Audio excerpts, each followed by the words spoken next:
Halo, selamat datang kembali di channel YouTube Duit Crash One. Apa kabarnya teman-teman semua? Semoga kita selalu dalam keadaan sehat, bahagia, dan sejahtera. Dan juga tidak lupa agar kita dimudahkan dalam berbagai urusan yang saat ini sedang kita kerjakan. Di video kali ini, di konten kali ini, saya akan membahas tentang perusahaan startup yang saat ini disebut-sebut oleh banyak pihak sedang dalam kondisi yang tidak baik-baik saja.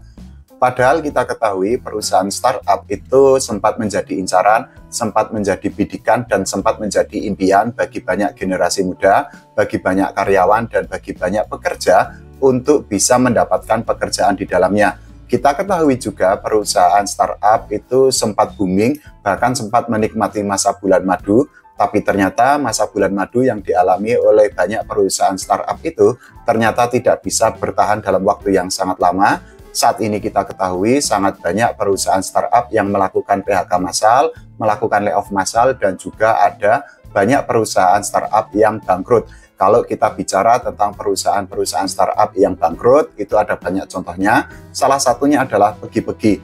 Pegi-Pegi ini adalah perusahaan e-commerce yang menjual tiket dan lain sebagainya. Nah, setelah 12 tahun beroperasi di Indonesia, Pegi-Pegi itu akhirnya menyatakan diri untuk tutup pada tanggal 10 Desember tahun 2023 yang lalu. Selain itu ada juga JD.ID yang merupakan anak usaha dari JD.com. Kita ketahui JD.com itu adalah perusahaan e-commerce yang sangat besar, bahkan bisa dikatakan sebagai perusahaan raksasa, tapi ternyata JD.ID itu tidak menunjukkan perkembangan yang signifikan dan tidak bisa bertahan lama di Indonesia, sehingga akhirnya JD.ID di Indonesia itu harus tutup per tanggal 13 Maret tahun 2023 lalu. Selain JD.ID dan juga Pegi-Pegi, ada juga Elevania yang akhirnya harus mengakhiri operasionalnya di Indonesia setelah 8 tahun beroperasi di Indonesia. Elevania sendiri itu menyatakan diri tutup per 1 Desember tahun 2022 lalu. Selain Elevania, selain JD.ID dan juga selain Pegi-Pegi, ada banyak perusahaan startup yang akhirnya harus tutup, harus bangkrut, tapi ada juga perusahaan startup yang masih bertahan meskipun memang harus melakukan efisiensi, melakukan PHK massal atau melakukan layoff massal kepada karyawannya. Kita ambil contoh Tokopedia yang merupakan perusahaan startup raksasa di Indonesia, itu beberapa waktu lalu melakukan PHK massal terhadap ratusan karyawannya. Konon katanya berdasarkan kabar yang beredar di berbagai media, layoff atau PHK massal gede-gedean untuk karyawan Tokopedia itu juga akan masih berlanjut. Sebelumnya kita ketahui juga ada Lazada, ini adalah perusahaan e-commerce yang sangat besar, sangat raksasa, itu juga melakukan PHK massal terhadap 30% karyawannya di Asia Tenggara. Jadi Lazada itu melakukan PHK terhadap hampir 30% dari 10.000 karyawan. Ini menurut laporan The Age Singapura untuk karyawan yang ada di 6 negara termasuk di Indonesia.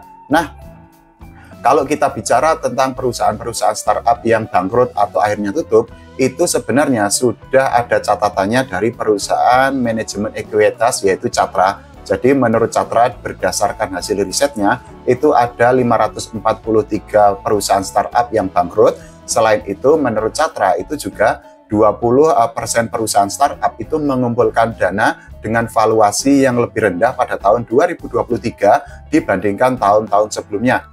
Selain dari riset yang dilakukan oleh Catra, ini ada juga analisis atau riset yang dilakukan oleh PitchBook. Jadi menurut PitchBook, pendanaan modal ventura untuk perusahaan startup itu turun lebih dari setengah sejak tahun 2022 silam. Dari analisis, dari riset yang dilakukan oleh Catra dan PitchBook, kita bisa mengakui bahwa perusahaan startup itu ternyata sudah mengakhiri masa bulan madu setelah mereka itu mengalami booming yang sangat luar biasa. Nah, selain itu juga PitchBook itu menyatakan bahwa angka penggalangan dana tahunan pada tahun 2023 lalu itu menuju level terendah sejak tahun 2015. Dari analisis itu juga ada contoh nyata dari perusahaan startup yang sangat luar biasa, sangat besar, yang akhirnya harus kolaps. Jadi ini ada contoh perusahaan startup namanya adalah ada WeWork, itu sempat mengumpulkan dana hingga 11 miliar dolar Amerika Serikat. Itu kalau dikurskan atau dirupiahkan itu mencapai angka 168 triliun. Tapi ternyata ada WeWork itu sempat akhirnya harus menyatakan diri atau mengajukan diri untuk pilot. Nah, Ada banyak faktor yang menyebabkan perusahaan-perusahaan startup tidak hanya di Indonesia, tapi juga di dunia itu mengalami kesulitan sehingga mereka harus tutup dan juga melakukan PHK massal. Salah satunya adalah kondisi ekonomi dunia yang sedang tidak pasti, kemudian juga krisis perbankan, kemudian juga suku bunga yang tinggi. Nah, selain itu juga ini berdasarkan berita-berita yang ada di media, teman-teman bisa melihatnya, bisa membacanya langsung, tapi saya rangkumkan. Selain faktor-faktor di atas tadi, itu juga ada siklus bisnis yang mengalami perubahan yang sangat cepat. Pada tahun 2020 sampai 2021, perusahaan-perusahaan startup itu gencar untuk melakukan perubahan dari offline ke online. Nah, selain faktor-faktor tadi juga ada perang, kemudian inflasi, kemudian suku bunga, dan juga ada perubahan dari mindset atau dari tujuan para investor yang menyebabkan perusahaan-perusahaan startup itu akhirnya sulit berkembang. Kalau saya ambil data dari media-media itu, saat ini para investor itu saat ini sudah mengejar untung dan bukan lagi memiliki tujuan untuk menguasai market share atau pangsa pasar.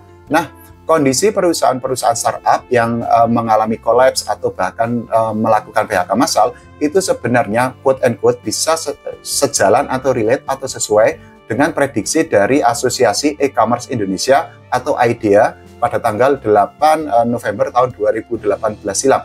Jadi saat itu IDEA itu menyebut bahwa banyak perusahaan startup di Indonesia itu bangkrut.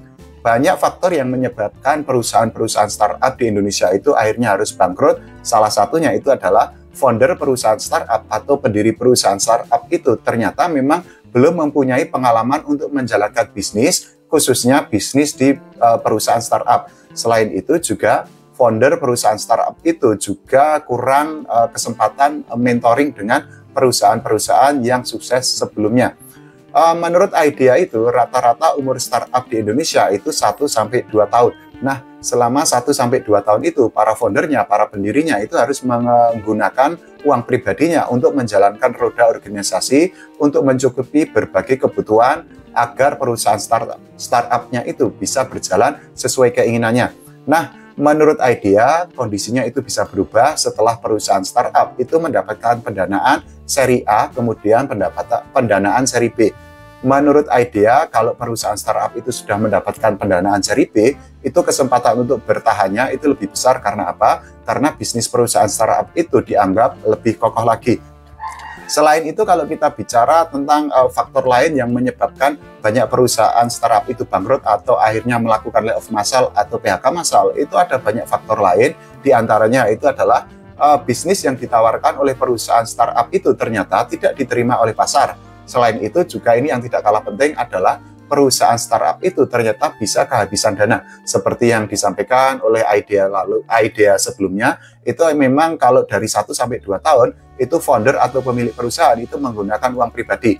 Tapi lama-lama ketika tidak mendapatkan investor, uang yang dimiliki oleh founder atau oleh pendiri startup itu akhirnya akan habis juga. Dan itu ternyata berdampak sangat buruk terhadap perusahaan startup yang didirikannya. Tapi kira-kira akan sampai kapan perusahaan startup itu akan bertahan atau bagaimana prospek perusahaan startup ke depannya? Ini ada ulasan menarik dari Bendahara Asosiasi Modal Ventura untuk Startup atau Amvesindo, yaitu Edward Ismawan Wiharja.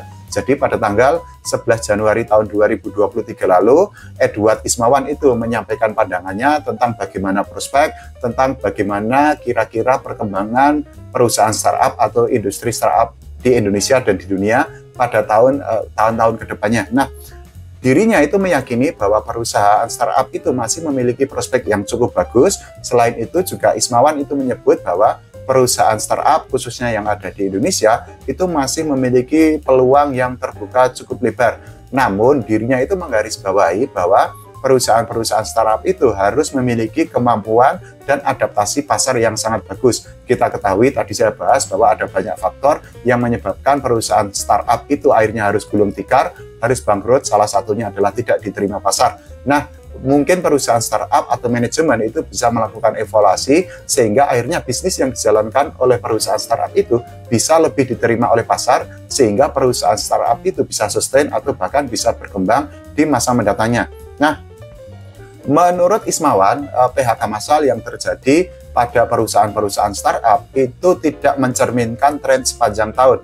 Nah, kalau menurut teman-teman, kira-kira bagaimana prospek perusahaan startup ke depannya? Kita doakan teman-teman kita, saudara-saudara kita yang mengalami PHK massal dari perusahaan startup bisa menata kembali kehidupannya lebih baik dan bisa mendapatkan pekerjaan atau bisa menjalankan usaha agar kehidupannya itu kembali stabil. Dan juga tidak lupa kita berdoa agar ekonomi Indonesia, perekonomian Indonesia dan ekonomi dunia semakin stabil, bahkan semakin baik lagi ke depannya. Terima kasih, sampai jumpa.